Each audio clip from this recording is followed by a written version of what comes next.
අපි දන්නවා මෙතන මීට පෙර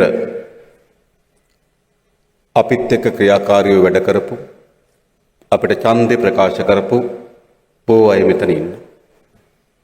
ඒ වගේම මීට පෙර වෙනත් දේශපාලන පක්ෂත් එක්ක ක්‍රියාකාරීව වැඩ කරපු ඡන්දේ ප්‍රකාශ කරපු බොහෝ අයත් මෙතන ඉන්නවා.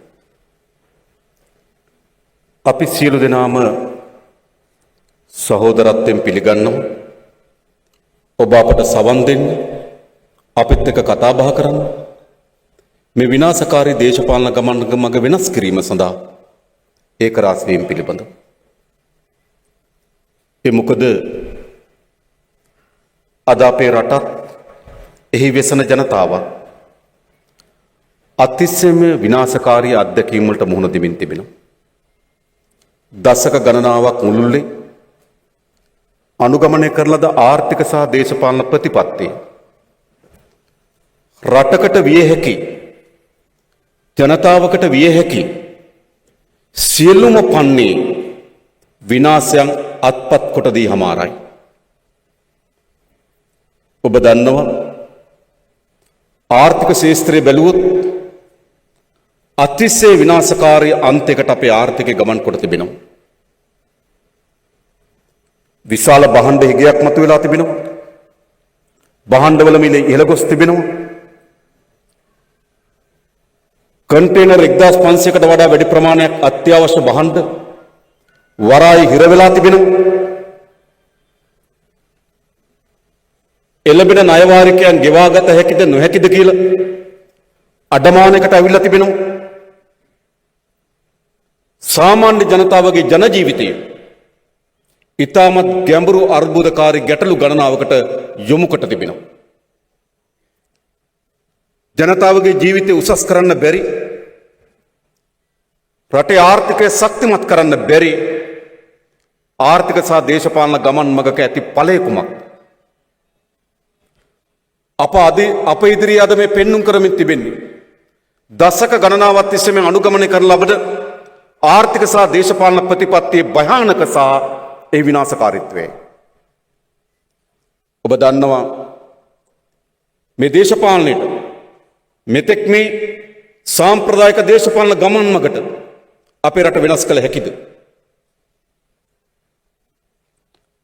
අප තමන්ගේ අත්දැකීම් තුලිනුත් තමන්ගේ ජීවිත තුලිනුත් අද සපත කොට අපිට ඔප්පු කොට හමාරයි. මේ පැරණි සාම්ප්‍රදායික දේශපාලන ගමන් මගට අපේ රට ඉදිරියට ගෙන නොහැකි බව.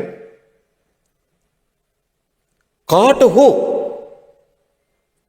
කුඩා හෝ විශ්වාසයක් තිබේද යලි පැරණි අසාර්ථක එම සාම්ප්‍රදායික දේශපාලන ගමන් මග තවදුරටත් ඉදිරියට ගෙන යාමෙන් අපේ රට අඟලක් හෝ ඉදිරියට යාවි කියලා ඔබ විශ්වාස කරනවාද?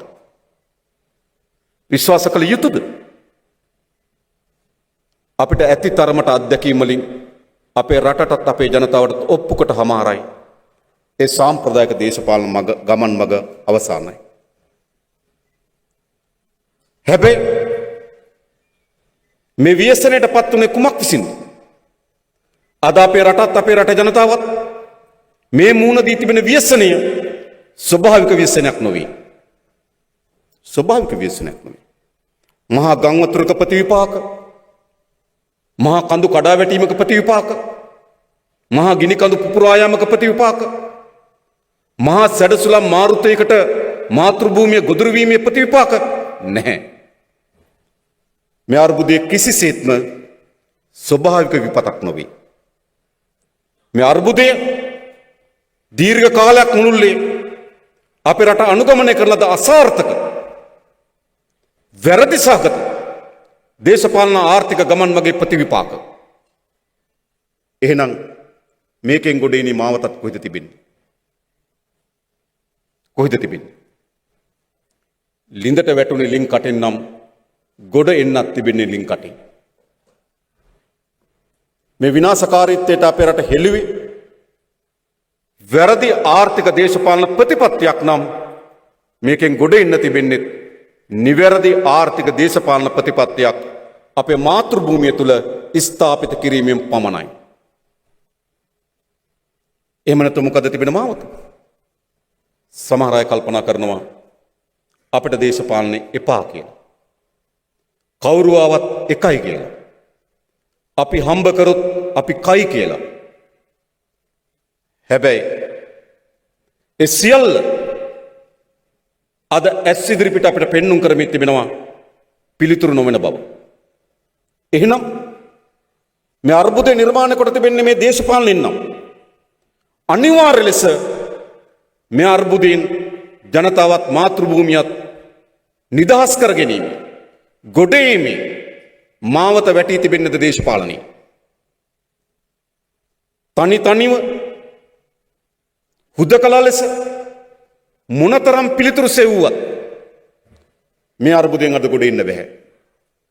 ඔබ බලන්න අද රට හැතාර යන්න අයගෙන් විශාල පංගුවක් කවුද? සමහර අය මැද පෙරදිග යුරෝපේ ශ්‍රමික රැකියාවක් සඳහා යන එක ඇත්ත. හැබැයි බොහෝ පිරිසක්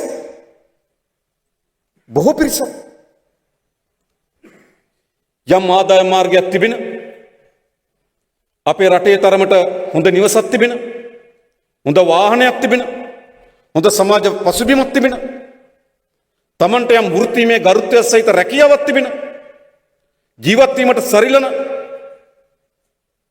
එද ආදායම් මාර්ගයක් තිබෙන බොහෝ පිරිස් රට හැර යනවා. එහෙමනේ වෙලා තිබෙන්නේ. මේ රැකියාවක් සොයාගෙන පමණක් නෙවෙයි රට හැර යන්නේ සමාජ සුරක්ෂිතභාවය සොයාගෙන. බිරිඳ ස්වාමියාට කතා කරලා කියන්නේ කුමක්ද? මේ විදියට අපේ රටේ දරුවන් මෙහෙම තියාගෙන අපේ රටේ දරුවන්ට කුමක්ද වෙන්නේ කියලා අහනවා. දරුවන්ගේ අනාගතය පිළිබඳ අපේක්ෂා බංගත්වයට පත් වී තිබෙනවා. දරුවන්ගේ අනාගතය පිළිබඳව විශ්වාසය කඩා වැටී තිබෙනවා. ඒ නිසා තනියම කොපමණ පොරබැදුවත් මේකෙන් ගොඩේීමට හැකියාවක් නැහැ. අපිට අවශ්‍යයි සාමික පොරබැදීමක්. මේ ජාතික ජනබලවේගයේ මේ වේදිකාව සකස් වෙලා තිබෙන්නේ ඒ සාමික පොරබැදීමට උර දෙන්න පුළුවන් මහා අවංකභාවය, මානසිකවාදයක්, කැපකිරීමක්, පරිත්‍යාගයක්, දුෂ්ටියක් තිබෙන මිනිසුන්ගෙන් තමයි මේ වේදිකාව සමන් වෙලා තිබෙන්නේ. මේක වෙනස් කරන්න. මේක වෙනස් කිරීම සඳහා වූ දැඩි අධිෂ්ඨානයකින් යුතු මිනිසුන්ගෙන් මේක ගොඩනැගී තිබෙනවා. මෙතනින් ඔබට මේ රටේ සියලු ජනතාව පෙළගස්සන්න පුළුවන්, ඒකරාශී කරන්න පුළුවන් මහජන ව්‍යාපාරයක් බවට අප සහ ඔබ එක්ව මේ ජාතික ජන බලවේගයේ ගොඩනගන බව ඔබ අපට සාතික කොට ප්‍රකාශ කරනවා. ඒක කරන්න ඕන. එසේ නැත්නම් කාට හෝ කෙනෙකුට අතෝසුවා කියන්න පුළුවන්ද? මේට වඩා වෙනස් මාවතක් තිබෙන බව. පරණි සාම්ප්‍රදායික දේශපාලන ගමන් මගේම යා යුතු බව.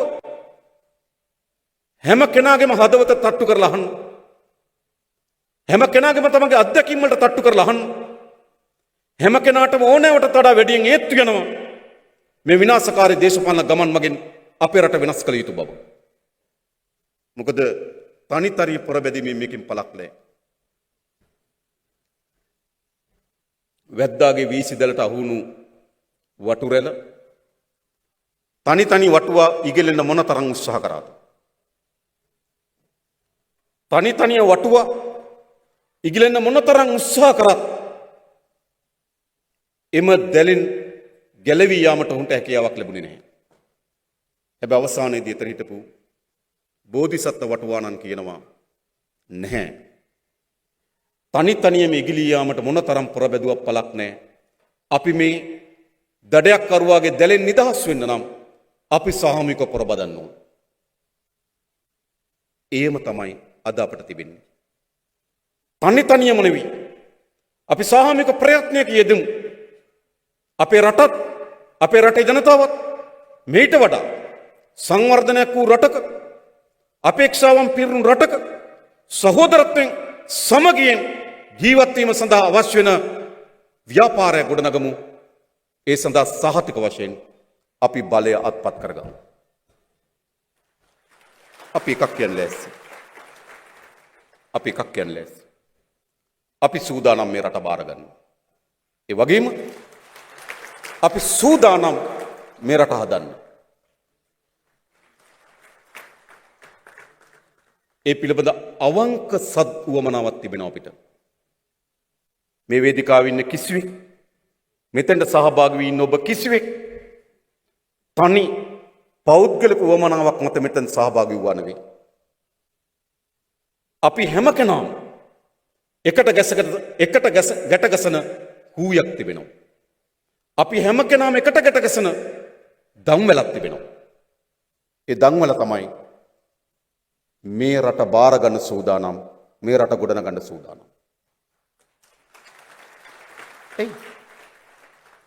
මේ රට ගොඩනැගිය හැකි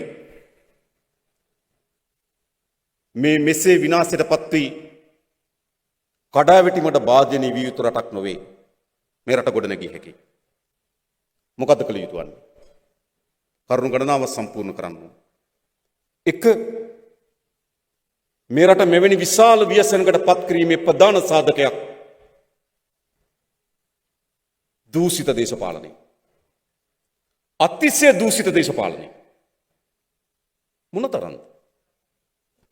කොවිඩ් වසංගත තත්ත්වයේ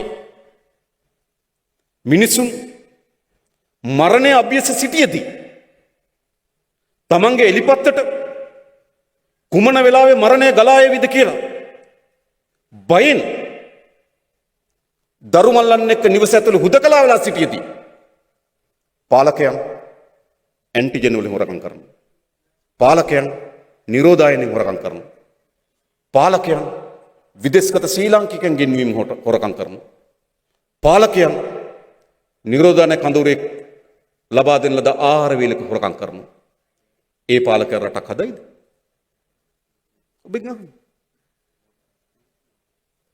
ඈත ගොවිබිම්වල ජනතාව තමන් පරම්පරා ගණනාවක් තිස්සේ යලමහා දෙකන්න වගා කරපු කුස්කර්මාන්තේ අවශ්‍ය යෙදවුම් නැතුව වගා කරනවද නැද්ද කියලා දෙගිඩියමින් පාරට බැහැලා තමන්ට වගා කිරීම සඳහා අවශ්‍ය වෙන යෙදුම් ලබා දෙන්න කියලා කෑ ගහනකොට ගොවියන් තමන්ගේ වියලමින් තිබෙන ගොවිබිම දෙස බලා හූල්ලමින් ඉන්නකොට පාලකයා නැනෝ පොහොර වලින් ගහනවා. පාලකයා චීන පොහොර වලින් ගහනවා. මේම පහලක රටක් හදයිද? නැහැ. මේ රට මෙතරම් අර්බුදයකට ප්‍රපාතයකට හැලීම සඳහා ප්‍රධාන සාධකයක් මේ දූෂිත දේශපාලනය. අපේ හිටපු විගණකාධිපතිතුමා ඉන්න. එතුමා ඕනෑවටත් වඩා වැඩියෙන් විගණනය කරලා ඇති මේ දූෂණයේ බර සහ ප්‍රමාණය. කෝප් කමිටුව හිටපු සභාපති අපේ හඳුන්වන සහෝදරයෝ ඉන්නවා. ඒ වසර කීපය තුල මේ දූෂණය වෙලාගෙන තිබෙන ප්‍රමාණය පිළිබඳව ඇතිතරම් දත්ත තොරතුරු ඉදිරිපත් කොට තිබෙනවා. ඔබ කිසිවෙක් හෝ කල්පනා කරනවද මේ දූෂිත දේශපාලනයත් එක්ක අපේ රට ගොඩනැගිය හැකි කියලා? දූෂණය කියලා කියන්නේ ඒ වෙලාවේ සිද්ධ වෙන අල්ලස පමණක් නොවේ. ඒ දූෂණය විසින් ඇති කරන ලදම ව්‍යාපෘතිය අපිට බරව කකුලක් වගේ බරයි. මත්තල ගුවන්තොටුපළ බරව කකුලක් වගේ බරයි. එහෙම වෙලා තිබෙනවා. දූෂිතභාවය කියන්නේ ඒ මොහොතේ සිද්ධ වෙන අල්ලස පමණක් නොවේ. දූෂිතභාවය විසින් දිගු කාලීන ආර්ථිකයට කර තිබෙන බලපෑම අතිශය විශාලයි. මොනතරම්ද කියනවනම් හිටපු විගණකාධිපතිතුමා කිව්වා රටේ ණය ප්‍රමාණය ට්‍රිලියන 11යි වත්කම් තියෙන ට්‍රිලියන 1.8යි කියලා. අපි සාමාන්‍යයෙන් හිතුවේ දූෂිතභාවය 10%යි කියලා. ඒ සංඛ්‍යා දත්ත අනුව ඉදි කරලා තිබෙන්නේ 10%යි. උඩරකට අද මහා දෙවන්ත ණය කන්දක අපේ රට හිර වී තිබෙනවා. 1950 දී රුපියල් බිලියනයක් වූ ණය පංගුව රුපියල් කෝටි 100ක් වූ ණය පංගුව මේ අප්‍රේල් මාසේ 30 වෙනිදා වෙනකොට අපේ ණය පංගුව රුපියල් කෝටි 16,30,000ක් වී තිබෙනවා. අපි අහන්නේ කෝ ඒ ධනෙ පාලනය කරපු පාලකයන්ට පෙන්වන්න පුළුවන්ද මේ රට විශාල ණය කන්දක හිර කරලා ගන්නා ලද ණය වලින් ගොඩනගපු දේ අපිට පෙන්වන්න. කිසිට උන්ට පෙන්වන්න බෑ. ඒ නිසා මේ රට ගොඩනගනවා නම් සහාතික වශයෙන් අවශ්‍යයි මොකද්ද? දූෂිත දේශපාලන වෙනුවට අදූෂිත දේශපාලනය. ඒකල හැක්කේ කාටද? මේ රටේ අදූෂිතව දේශපාලන ව්‍යාපාරය තමයි ජාතික ජනබලවේගය. අපි මේ රට දූෂණභාවයෙන් මුදවා ගන්නවා. මේ දූෂිතභාවයෙන් මුදවා ගන්නවා. ඒ විතරක් නෙවෙයි. බොහෝ ජනතාව අපේක්ෂා කරනවා මේ දූෂණයට පරීක්ෂා කළ යුතු බවත්, මේ දූෂණයට දඬුවම් ලබා දිය යුතු බවත්, ඒ දේපල යලි පවරා ගත යුතු බවත් සහතික වශයෙන් ඒ කල හැකි වන්නේ ජාතික ජනබලවේගයේ පාලනයකට පමණයි. අපි ඒක කරනවා. එහෙම නැතුව මේ රට හදන්න බෑ. දෙක, මේ රට ගොඩනැගීම සඳහා සාමූහික ප්‍රයත්නයක් අවශ්‍යයි. මේ රට ගොඩනැගී හැකි වන්නේ පාලන බලය අරගෙන ඔහේ ඇදි පිටුවක වාඩි වෙලා කකුල් දෙක සොලවා සිටීමෙන් නෙවෙයි. මොකද එහෙම ගොඩ ගන්න පුළුවන් රටක් නෙවෙයි මේක. ආර්ථික සමාජීය වශයෙන් විශාල ලෙස බිඳවැටුණු රාජ්‍යයක් ගොඩනැගී හැකි වන්නේ සාමික ප්‍රයත්නයකින්. මොනතරම් අපේ රටේ ජනතාව තනි පුද්ගලයන් පස්සේ දුවගෙන ගියාද? දියසෙන් කුමාරය හොයාගෙන කොච්චර ගියාද? තනි පුද්ගලයන්ට මේ රට ගොඩ ගන්න බෑ. අපි හැමදාමත් කියනවා රටක් ගොඩනැගීම තනි පුද්ගලයෙක්ගේ ඉන්ද්‍රජාලික ක්‍රියාවක් නොවේ. රටක් ගොඩනැගීම සාමික ප්‍රයත්නයක්. සාමික ප්‍රයත්නයක්. හැබැයි ඒ සාමික ප්‍රයත්න ලබා දිය හැක්කේ කෙසේද? අපි දැක්ක ඔගොල්ලෝ පසුගිය ජනාධිපතිවරණ මහා චන්දිත මේ රට ගොඩනැගීම පිළිබඳ විශාල අපේක්ෂාවන් සහ බලාපොරොත්තු සහිතව මාස 2-3 වැඩ කරලා පඩි එකතු කරලා චාටර් ෆ්ලයිට් එකක් අරන් ආව කතිරයක් ගහලා යන්න රට ගොඩනගන්න. චිත්‍රය ඇඳපු දරුවෝ විශාල බලාපොරොත්තු සහිත පාරේ චිත්‍රය ඇඳලා රට ගොඩනගන්න. තරුණයන් කුඹුරට බහැලා පුරන් කුඹුරු අස්සක් දැව්වා රට ගොඩනගන්න. ඇන්ටන් චෙකොෆ් කියනවා මිනිසා වඩාත් හොඳ මිනිසෙක් කළ හැකි වන්නේ ඔහුගේ යථා තත්ත්වය ඔහුට පෙන්눔 කිරීමෙන් කියලා. මිනිසා ස්වභාවිකව හොරෙක් නෙවෙයි. මිනිසා ස්වභාවිකව දූෂිතෙක් නෙවෙයි. මිනිසා ස්වභාවිකව පීඩකෙක් නෙවෙයි. මිනිසා ස්වභාවිකව සෞම්‍යයි. මිනිසා ස්වභාවිකව අපේක්ෂා සහගතයි. මිනිසා ස්වභාවිකව ප්‍රභාස්වරයි. හැබැයි ඒ මිනිසා මේ ව්‍යසනට අද දැම්මේ කවුද? තනි පෞද්ගලික පරමාර්ථම් වෙනින් දුවන සමාජය. ඒ සමාජය ඇතුලේ මිනිසා දූෂිතයි. ඒ සමාජය ඇතුලේ මිනිසා වංචනිකයි. ඒ සමාජය ඇතුලේ මිනිසා පීඩකයි. එහෙනම් අපි කරන්න ඕන මිනිසාගේ යථා ස්වභාවය තව තවත් මිනිසාට හේතු ගැනීම. එයයි සමාජයේ සාමික කිරීමේ පදනම. අප විශ්වාස කරනවා මේ සමාජයේ සාමික කළ හැකි. සාමික කළ හැකි වන්නේ දේශපාලන උඩුමහලේ සිට බිමට බහින්න ඕන. අද අපේ රටේ දේශපාලන කියලා කියන්නේ අතිශය වරප්‍රසාදලා තනතුරක්. ඔව් අපේ රටේ නීතියට යටත් නැහැ. නීතියට යටත්? නීතියට යටත් නැහැ. අසල්වැසි රටවල් ගණනාවක අගමැතිවරු හිරේ ගියා. හැබැයි අපේ රටේ කවුරුත් හිරේ යන්නේ නේ.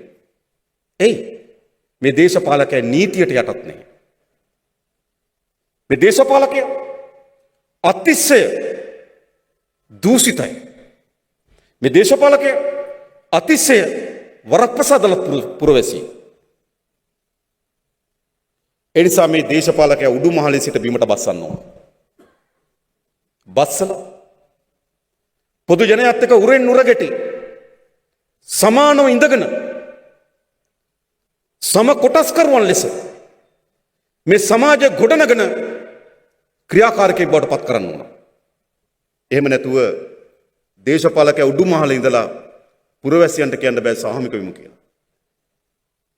දේශපාලන වරප්‍රසාදලත් තනතුරක් වෙලා දේශපාලන නීතියට වඩා උඩින් ඉන්න තනතුරක් වෙලා රට ගොඩනගමු කියන්න බෑ. රට ගොඩනැගිය හැකි වන්නේ අපි හැමදෙනාම දේශපාලකයෙක් හැටියට මට පැවරී තිබෙන කාර්යභාරය, වෘත්තිකයෙක් හැටියට ඔබට පැවරී තිබෙන කාර්යභාරය, ව්‍යවසායකයෙක් හැටියට ඔබට පැවරී තිබෙන කාර්යභාරය, ගොවිතැනේ යෙදෙන ගොවි ජනතාව, දීවර රස්සාවේ යෙදෙන දීවරය, තරුණ ව්‍යවසායකය ඔවුන්ට පැවරී තිබෙන කාර්යභාරය සාමික යොදවන්න. එසේ නැතුව උඩ ඉන්න වරප්‍රසාදලත් තනතුරක් නෙවෙයි දේශපාලනය. නිසා එතනින් බිමට බස්සන්න. ගොඩක් ඒවා පිය නැති කරන්න. විශ්‍රාම වැටු, ඇමතුරුන්ගේ නිල නිවාස නේද?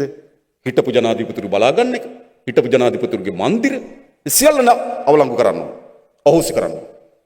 අහෝසි කළා දේශපාලනය පුරවැසියන් එක සමාන ලෙස හිට ගනිමින් උරෙන් නුර ගැටමින් මේ රට ගොඩනැගීම සඳහා ප්‍රයත්නයක් දරන වෙහෙසන ව්‍යායාමයක් බවට පත් කරන්න ඕන මේ රටේ දේශපාලනය. එහෙම නැතිද? අන්න ඒ කළ හැකි වන්නේ ජාතික ජන බලවේගයේ ප්‍රමුඛකටගත් මේ රටේ මහජන ව්‍යාපාරයකට විතරයි. පැරණි සාම්ප්‍රදායික දේශපාලන කඳවුරට ඒ කළ නොහැකි බව ඔවුන් ඕනෑවටත් වඩා වැඩින් අපිට ඔප්පු කොට තිබෙනවා. නිසා මේ රට ගොඩනගනවා නම් මූලික වශයෙන් මේ කරුණු දෙක සම්පූර්ණ වෙන්න ඕන. අදූෂිත දේශපාලනයක්, සමාජ සාහමික මැදිහත් වීමක්, ඒ මත ගොඩනගෙන ආර්ථික වැඩපිළිවෙල අපිට දැක්මක් තිබෙනවා, අපිට වැඩපිළිවෙලක් තිබෙනවා. නමුත් මා කියන්නේ එක සර්ව සම්පූර්ණයි කියලා. ඔයගොල්ලන්ගේ අදහස්, යෝජනා අපි එකතු කරගමු. ඒ වැඩපිළිවෙල ඉදිරියට ගෙනියන්න සහ ඒ වැඩපිළිවෙල ගොඩනගන්න. විශේෂයෙන් අපි අපේ රටේ ආර්ථික දේහි වෙනස්කම් වලට භාජනය කරනු ලබන්නේ ප්‍රධාන අරමුණු තුනක් පෙරදරි කරගෙන. ආර්ථික දේහය අපි ඇති කරන පරිවර්තනය, ආර්ථිකය සඳහා අපි ගොඩනගන මූලික ප්‍රතිපත්ති කවරක් ඉලක්ක කරගෙන අපි ගොඩනගනවාද? එක, අපේ රටේ ජාතික නිෂ්පාදනය ඉහළ දැන්වීම හා ලෝක වෙළඳපොලේ භාණ්ඩ හා සේවාවන්ගේ සාධාරණ පංගුවක් අත්පත් කර ගැනීම. මේක අවශ්‍යයි. මොකද අපේ රට ජාතික නිෂ්පාදනය මුළුමනින්ම කඩා වැටී තිබෙන්නේ. ඒ නිසා තමයි කන්ටේනර් ටික වරාය හිර වෙනකොට කඩේ ලුණු නැතුව යන්නේ. කන්ටේනර් ටික වරාය හිර වෙනකොට කඩේ කිරි පැකට්ටක නැතුව යන්නේ. කන්ටේනර් ටික වරාය හිර වෙනකොට සීනි ටික නැතුව යන්නේ. එයි නිෂ්පාදනය කඩා වැටුණු රට. ඒ නිසා අපේ ආර්ථිකය දැක්මේ ජාතික නිෂ්පාදනය ඉහළ දැමීම සහ ලෝක වෙළඳපොලේ භාණ්ඩ හා සේවාවන්ගෙන් පංගුවක් අත්පත් කර ගැනීම. දෙක, ජනතාව මේ ආර්ථිකයට හවුල් කර ගැනීම. අද මේ විශාල පංගුවක් ජනතාව මේ ආර්ථිකයෙන් පිටමං කරලා තිබෙන්නේ. මේ ආර්ථික ක්‍රියාවලියට සම්බන්ධ නැහැ. ඔවුන් මිනිස් දූවිලි. ආර්ථිකයත් එක්ක සම්බන්ධ නොවුණු ජන ජීවිතය, ආර්ථිකයත් එක්ක සම්බන්ධ නොවුණු ශ්‍රමිකයෙක්, ආර්ථිකයත් එක්ක සම්බන්ධ නොවුණු පුරවැසියෙක් පළක් නේ. මේ ආර්ථිකයට ජනතාව සම්බන්ධ වෙන්න ඕන. අදත් අපේ රටේ මුළු ජාතික නිෂ්පාදනයේ 38ක් දෙන්නේ බස්නාහිර පළාත. 5% දෙන්නේ උතුරු මැද පළාත. උතුරු මැද පළාත රටේ ජාතික නිෂ්පාදනයේට 5.5ක දායකත්වය සපයන. බස්නාහිර පළාත ජාතික නිෂ්පාදනයේ 38ක දායකත්වය සපයන. ඒකෙන් කියන්නේ කුමක්ද? ආර්ථික ප්‍රසාරණය වෙලා නැහැ. ආර්ථික පැතිරිලා නැහැ. ජනතාව ආර්ථිකයට සමාන්කාරව සම්බන්ධ වෙලා නැහැ. ඒ නිසා අපි ආර්ථිකයේ දෙවනි ඉලක්කය ජනතාව ආර්ථිකයේ සක්‍රිය ක්‍රියාකරුවන් සහ කොටස්කරුවන් බවට පත් කිරීම සඳහා ආර්ථික ප්‍රසාරණය. තුන්වෙනුව, මහා රටක් අත්පත් කරගන්න මහා ජාතික ධනය සාධාරණව බෙදෙන්න ඕන. සාධාරණව බෙදෙන්න ඕන. මේ බෙදෙන විදිය අතිශය අසාධාරණයි. උඩම ඉන්න 10% අපේ රට ජාතික ධනයෙන් 38.4% භුක්ති විඳිනවා. පහළම ඉන්න 10%ට හම් වෙන්නේ රටේ ජාතික ධනයෙන් 1.1%. යුක්තිසහගත. යුක්තිසහගත. අපි ඔක්කොම එකතු වෙලා ලොකු පාංගෙඩියක් හදනවා. එක්කෙනෙක් දර ගේනවා, තව කෙනෙක් පිටි යනනවා, තව කෙනෙක් වතුර ගේනවා, තව කෙනෙක් ගිනි අවුලනවා, තව කෙනෙක් පිටි ගන්න සල්ලි දෙනවා. අපි ඔක්කොම එකතු වෙලා මේ ලොකු පාංගෙඩියක් හදනවා. මේ පාංගෙඩිය පෙති 100කට කපනවා. කැපුවාම 10 දිනක් පෙති 38.4 භුක්ති විඳිනවා. තව 10 දිනක් පෙත්තයි අනිත් පෙත්තෙන් පොඩ්ඩයි භුක්ති විඳිනවා. සාධාරණද? සාධාරණ නැහැ. ආර්ථික වර්ධනයක් අත්පත් කරගන්නවා වගේම ආර්ථික ප්‍රසාරණයක් අත්පත් කරගන්නවා වගේම ආර්ථික සාධාරණ බෙදිය යුතුයි. ආර්ථික සාධාරණ නොබෙදීමේ සමාජ දෙයක් යාපත් වෙන්නේ නේ. සමාජ දෙයක ස්ථාවරය රඳා පවතින්නේ. ආර්ථිකයේ මොනතරම් ප්‍රමාණයකට සාධාරණ බෙදන්න පුළුවන්ද බැරිද කියන සාධකයේ මත ඈත ගම්වල පුරවැසියන්ට බලන්න. මිනිසුගේ මූලික අවශ්‍යතා ටික සම්පූර්ණ කරන්න ඕන. ඒ අපි බාර ගන්න මූලික අවශ්‍යතාවය.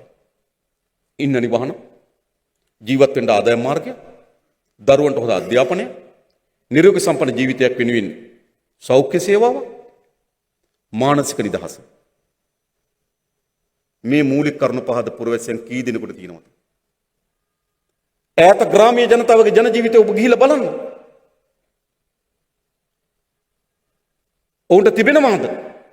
ඉන්න නිවහන, ආදායම් මාර්ගය, නිරෝගී සම්පන්න ජීවිතය, දරුවන්ට අධ්‍යාපනය, මානසික නිදහස කිසිවක් නැහැ. ඔවුන් මිනිසුන් නෙවෙයි.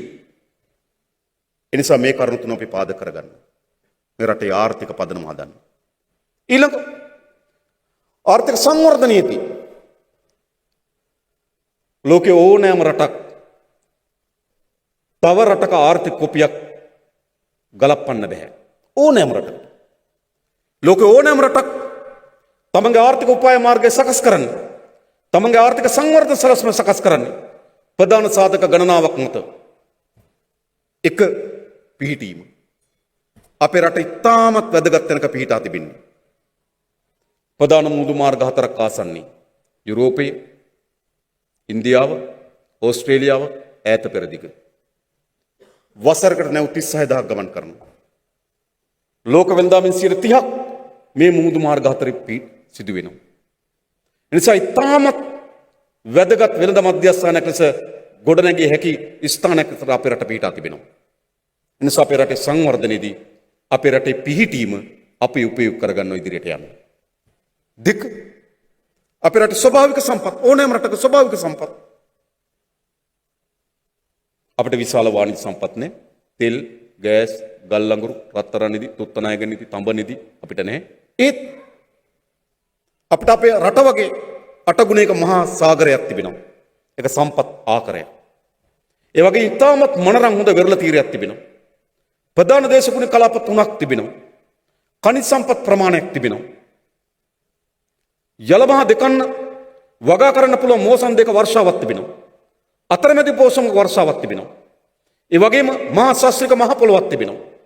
සමකේ ආසන්න පිහිටීමේ හේතු කොටගෙන හොඳ සූර්යාලෝකයක් තිබෙනවා. ඒ නිසා ඒ සියල්ලම ගත්තොත් අපි වාසනාවන්තයි. ඒ නිසා අපේ ආර්ථික සංවර්ධන මාවතේදී අපේ රටේ පිහිටීමත් අපේ රටේ ස්වභාවිකත්වය අපි උපයෝග කරගෙන අපේ සංවර්ධන සලස්ම හදන්න. තුන්වෙනුව අපේ රටේ මානව සම්පත. මේක තමයි අපේ රට ගොඩනැගීම සඳහා තියෙන වැදගත්ම සම්පත, මානව සම්පත. ලෝකේ ජනගණත්වය අනුව අපේ රට 24 වෙනි තැන. 24 වෙනි තැන. ඒක විශාල ජනගණත්වයක් තිබෙනවා. වර්ග කිලෝමීටරක ආසන්න වශයෙන් 340ක් විතර ජීවත් වෙනවා. නම් ප්‍රධානම සම්පත කුමක්ද? මේ මානව සම්පත. එහෙනම් මොකද්ද කළ යුතු වන්නේ? මේ මානව සම්පත දිනු කිරීම තමයි අපේ ආර්ථික උපාය මාර්ගයේ වැදගත්ම සාධකය. මානව සම්පත දිනු කරන්න ප්‍රධාන සාධක 3ක් සම්පූර්ණ කරන්න ඕන. 1 අධ්‍යාපනය, 2 සෞඛ්‍යය, 3 ක්‍රීඩාව. අද කොතනද තිබෙන්නේ? අධ්‍යාපනයේ අද පාසල් 10000 ගණනක් තිබුණත් මම දැක්ක 2018 වාර්තාවක් ආවා. පළවෙනි පන්තියට එකම ඉල්ලුම් පත්‍රයක් නොලැබුණු පාසල් 400 ගණනක් තිබුණා. පළවෙනි පන්තියට ඉල්ලුම් පත්‍ර 10ට වඩා අඩුවෙන් ලැබුණු පාසල් 1000කට වඩා තිබුණා. පළවෙනි පන්තියට ඉල්ලුම් පත්‍ර 96000ක් ලැබුණු ඉස්කෝල 36ක් තිබුණා. පාසල් 36කට ඉල්ලුම් පත්‍ර 96000ක් එනවා. පාසල් 400කට විතර එක ඉල්ලුම් පත්‍රයක්වත් ඉන්නේ නැහැ. දැන් මේ පාසල් පද්ධතිය ඇති වී තිබෙන විෂමතාවය සහද අධ්‍යාපනයේ දෙමව්පියන්ට සහ දරුවන්ට බරක් වී තිබීම අද අපේ රටේ අධ්‍යාපන විශාල වියවුලක් නිර්මාණය කරලා තිබෙනවා. පළවෙනි පන්තියට 3,30,000 පළවෙනි පන්තියට ඇතුළත් වෙනවා. 10 විභාග ලියන්න කලින් ළමයි 30000ක් පාසල හැර යනවා.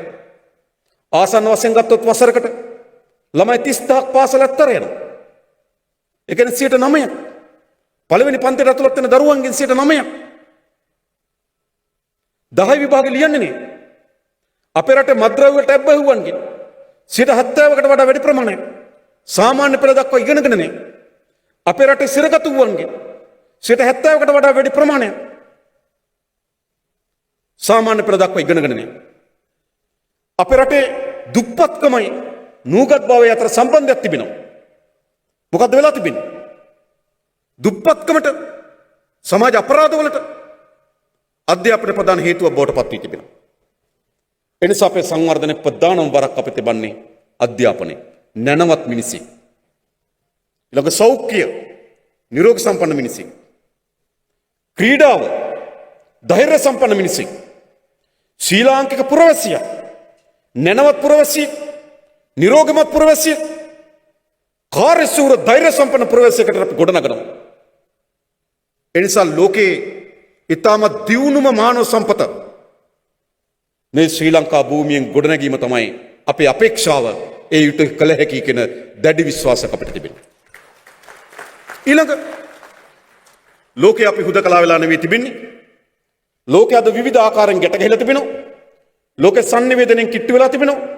ලෝකේ ප්‍රවාහණයෙන් කිට්ටු වෙලා තිබෙනවා.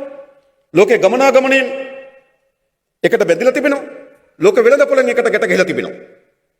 කවුරු හරි කල්පනා කරනවා නම් ලෝකෙන් මිතෙන් වූ රාජ්‍යයක් නිර්මාණය කරන්න ඔහු අයිති වෙන්නේ පැරණි පුරාණ 1800 ගණන් වලට ඊටත් එහාට. අද අපි කාටවත් ලෝකෙන් මිතෙන් වුණු ලෝකෙන් නිවත් වුණු ලෝකෙන් හුදකලා වූ රාජ්‍යයක් හෝ ආර්ථිකයක් නිර්මාණය කරන්න බෑ. හැබැයි අපි දන්නවා ලෝක දේශපාලනේ විවිධ බල කඳවුරු නිර්මාණය වී තිබෙනවා. ආර්ථික ගැටුම් තිබෙනවා. ආර්ථික තරඟයක් නිර්මාණය වී තිබෙනවා. වෙළඳපොළ බෙදා ගැනීම සඳහා සම්පත් බෙදා ගැනීම සඳහා තරඟයක් නිර්මාණය වී තිබෙනවා. අන්නේ තරඟය ඇතුලේ ලංකාව පිහිටන්නේ කොතනද? දශක ගණනාවක් තිස්සේ අපේ රටේ මේ පාලකයන් අනුගමනය කළද විදේශ ප්‍රතිපත්තිය වැරදි. අපි එක් එක් රටවල ගුලට ඇතුල් වෙලා තිබෙන්නේ. ගුලට ඇතුල් වෙලා තිබෙන්නේ. ඒක තමයි චීනට හම්බන්තොට වරාය දීපුවාම ඉන්දියාව ඉල්ලන්නේ නැගෙනහිර වරාය. ඇමරිකාව ඉල්ලන්නේ කෙරවලපිටිය බලාගාරය. වැරදි ආර්ථික සහ විදේශ ප්‍රතිපත්ති. එනිසා අපි තාමත් පුළුල් දැක්මක් සහ වැඩපිළිවෙල සහිතව මේ ඇදගෙන ගොස් තිබෙන ගුලට රිංගවා තිබෙන මේ විදේශ ප්‍රතිපත්ති වෙනුවට නැවුම් නොබැදි සෑම රාජ්‍යයක් එකම පෞරුෂයෙන් ගනුදෙනු කරන්න පුළුවන් විදේශ ප්‍රතිපත්තියක් අපේ ආර්ථික වැඩපිළිවෙලත් එක්ක අපි සම්බන්ධ කරනවා. වැදගත්. ඊළඟ අපේ රටේ ශිෂ්ටාචාරය. ඕනෑම රටක් තමන්ගේ රට ගොඩනැගුණු ශිෂ්ටාචාරය වැදගත්. අපි දන්නවා අපේ රට ගොඩනැගුණේ කොහොමද? මල්වතු යසබඩ අනුරාධ ග්‍රාම විජිත නේද? කලාව යසබඩ විජිත ග්‍රාම නේද? අපේ වාරි කර්මාන්තේ අපේ රජ්ජුරුවන් ගැන අපි බලන්නේ ඔවුන් වාරි කර්මාන්තේ කොච්චර හැදුවද කියන එක. අපි බසවක් කුලම් වැව, එතකොට අපේ වසඹ රජ්ජුරු, කලා වැව, අපිට දාත් සෙන රජ්ජුරු, අදත් මින්නේරිය ජනතාව නේද? මින්නේරිය දෙවියන් ලෙස හදාහන මහසෙන් රජ්ජුරු නේද? මින්නේරිය ජලාශය, පරාක්‍රම බාහු රජ්ජුරු, පරාක්‍රම ජලාශය නේද? ඉතින් මෙහිම අපේ ශිෂ්ටාචාරය වාරි කර්මාන්ත කුෂ්කර්මාන්ත මත පදනම් වී තිබෙනවා. අදත් අපේ රටේ ශ්‍රම බලකායෙන් 20%ක් කුෂ්කර්මාන්ති. අපේ රටේ අපනයන ආදායමෙන් 25%ක් කුෂ්කර්මාන්ති. අපේ රටේ ඉඩම් වලින් 11%ක් කුෂ්කර්මාන්ති. අපේ රටේ කර්මාන්ත වලින් 25%ක් කුෂ්කර්මාන්ත පදනම් වුණු කර්මාන්ත. එනිසා අපි හිතන අපේ රටේ ආර්ථික සංවර්ධනයේ වැදගත් ශේෂ්ත්‍රයක් කුෂ්කර්මාන්ති.